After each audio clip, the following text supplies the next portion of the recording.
Guys prompt engineering के ऊपर हमने पिछले कई वीडियोस में बात की है और इस पर्टिकुलर वीडियो में हम जानेंगे कि चैलेंजेस क्या है जो डेली बेसिस पे एक प्रॉम्प्ट इंजीनियर को फेस करने पड़ते हैं।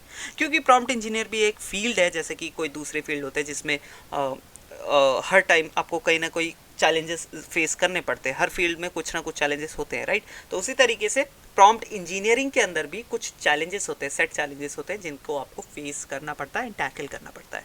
तो उन्हीं चैलेंजेस के ऊपर बात करेंगे, किस तरीके से वो चैलेंजेस को आपको फेस करना पड़ता है, क्या तरीका है उनको टैकल करने का, राइट। तो चलिए, सबसे पहला जो चैलेंज है वो है क्राफ्टिंग इफेक्टिव प्रॉम्प्ट्स। अब गाइज, एक प्रॉम्प्ट इंजीनियर की सबसे बड़ी स्ट्रेंथ ही यही होती है कि वो सबसे बढ़िया जो है प्रॉम्प्ट्स क्राफ्ट यानी बना सकता है, राइट। क्योंकि इसी स्ट्रेंथ के बेसिस पे आपको हायर किया गया। अगर कोई भी जो है बढ़िया प्रॉम्प्ट बना पाता तो आपको हायर करने की ज़रूरत ही क्या थी, राइट।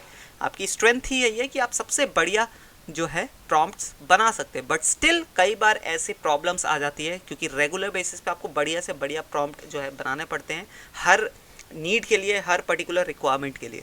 तो कई बार आपको भी ये चीज़ थोड़ा सा प्रॉब्लमेटिक लगने लगती है, कई बार थोड़ा सा हेक्टिक लगने लगती है कि इस टाइप की रिक्वायरमेंट को फुलफिल करने के लिए किस टाइप का जो है प्रॉम्प्ट मुझे बनाना चाहिए। क्योंकि आपको अंदाज़ा लगाना पड़ता है कि किस टाइप के फ्रेजेस, किस टाइप के वर्ड्स अगर मैं यूज़ करूँगा तो सबसे बेस्ट रिजल्ट मेरे को निकाल कर ये देगा, राइट।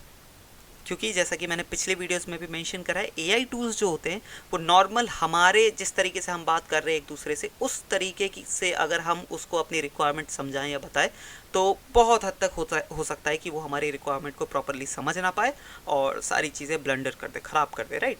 इसलिए एक प्रॉम्प्ट इंजीनियर जो है उसको एक सबसे बढ़िया जो है एक प्रॉम्प्ट क्राफ्ट करना पड़ता है, बनाना पड़ता है, सो दैट कि रिक्वायरमेंट के हिसाब से हमारी जो है वो आउटपुट निकाल कर दे। यहीं पे ये चीज़ को मैंने मेंशन किया है कि prompt engineers need to be able to craft prompt that are clear, concise and informative. इसका मतलब प्रॉम्प्ट इंजीनियर्स को जो प्रॉम्प्ट्स बनाने पड़ते हैं वो क्लियर होने चाहिए, कंसाइज होने चाहिए एंड इन्फॉर्मेटिव होने चाहिए। कंसाइज मीन्स छोटे।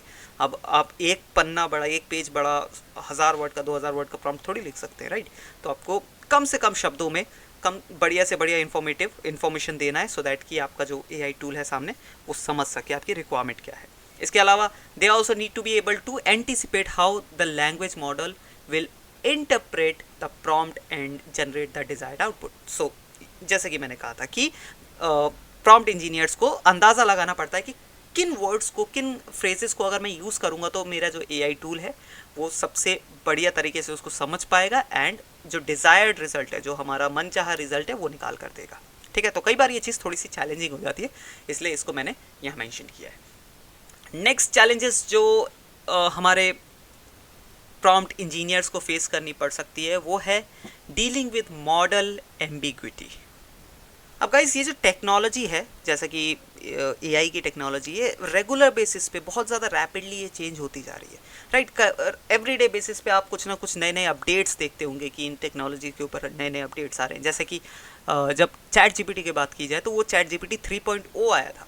अब जो लोग यूज़ करते हैं वो है 3.5 फ्री वर्जन में, और जो पेड वर्जन है वो है चैट जीपीटी 4। हालांकि वो एडवांस ज़रूर हो रहे हैं बट साथ ही साथ में वो जो उसमें अनप्रिडिक्टेबिलिटी भी बहुत ज़्यादा आ जा रही है, राइट। क्योंकि लेट्स से हम बहुत ज़्यादा फैमिलियर हो चुके थे चैट जीपीटी 3.0 के साथ, ठीक है। हमें पता था कि हम किस तरीके के कीवर्ड्स यूज़ करेंगे, किस तरीके के फ्रेजेस यूज़ करेंगे तो हमारा जो रिजल्ट है सबसे बेस्ट रिजल्ट वो निकाल कर देगा।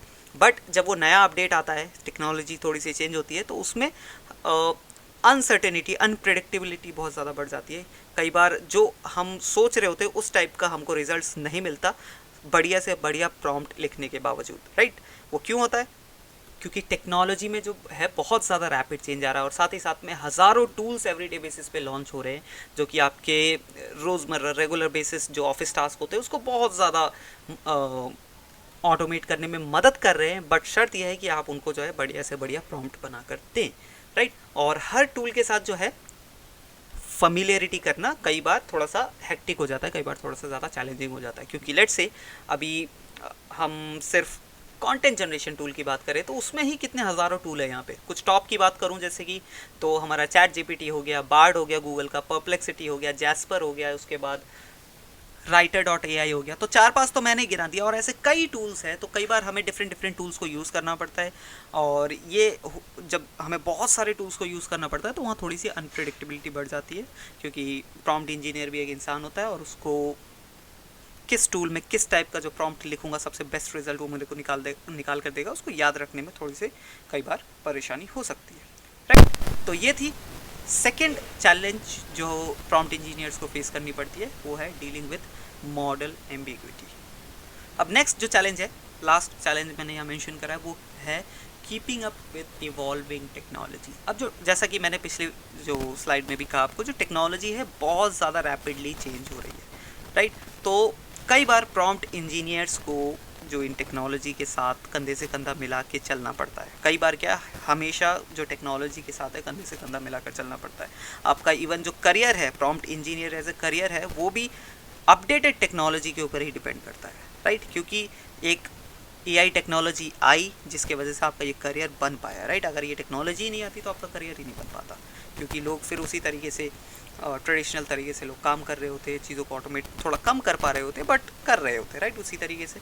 तो एआई आया, आपका करियर बना, और आगे जो नई टेक्नोलॉजीज आएंगी या आ रही है, उनको अगर आप अडेप्ट नहीं करेंगे तो कोई दूसरा आके आपकी जगह ले लेगा, राइट। तो ऑब्वियसली आपको रेगुलर बेसिस पे टेक्नोलॉजी के साथ जो है मेल करना पड़ता है, कोलैबोरेट करना पड़ता है और इनके साथ अप टू डेट रहना पड़ता है। क्योंकि लेट्स से कोई काम आज आप किसी टूल की मदद से 1 घंटे में कर पा रहे हो, तो हो सकता है कि कल या 1 हफ्ते बाद कोई ऐसा टूल आ जाए जो वही काम आपको आधे घंटे में करा कर देते, राइट। तो ऑब्वियसली ऑर्गेनाइजेशंस की मांग होगी कि आप उस टूल को यूज़ करके, उस टेक्नोलॉजी को यूज़ करके जो है काम करें, सो दैट कि और टाइम बच पाए और ज़्यादा आपका काम इफेक्टिव हो पाए, कॉस्ट इफेक्टिव हो पाए और ओवरऑल कंपनी को प्रॉफिट हो, राइट। तो यही तो पूरा इकोसिस्टम है, राइट। तो इकोसिस्टम में बने रहने के लिए अपने आप को अप टू डेट रखना ही पड़ता है। तो ये थे कुछ चैलेंजेस जो प्रॉम्प्ट इंजीनियर्स फेस कर सकते हैं, कई बार कर रहे हैं, बट ऑब्वियसली हर फील्ड में कुछ ना कुछ चैलेंजेस तो होते हैं। तो आपको इस फील्ड में भी कुछ ना कुछ चैलेंजेस दिखेंगे, मिलेंगे, एंड इनको आपको कोप अप करना पड़ेगा, इनके साथ टैकल तो करना ही पड़ता है। आई होप आपको वीडियो समझ आई होगी, थोड़ा सा क्लियर हुआ होगा विजन और प्रॉम्प्ट इंजीनियरिंग से रिलेटेड और इन जनरेटिव एआई टूल से रिलेटेड। आने वाली वीडियोस में हम बहुत ज़्यादा और डेप्थ में जाएंगे चीज़ों के, किस तरीके से आप इन एआई टूल्स को यूज़ कर सकते हैं अपने बिजनेस के अंदर, फ्रीलांसिंग के अंदर, या फिर एज ए एम्प्लॉय भी आप किस तरीके से जो अपनी इफेक्टिवनेस है उसको बहुत ज़्यादा बढ़ा सकते हैं इन एआई टूल्स को यूज़ करके। इवन किस तरीके से आप लाखों का रेवेन्यू जो है इन टूल्स के थ्रू जनरेट कर सकते हैं, उस चीज़ को भी हम इस कोर्स के अंदर कवर करेंगे। तो चलिए इस वीडियो को यहीं पे करता हूँ रैप अप, मिलते हैं नेक्स्ट वीडियो में, तब तक के लिए बाय बाय।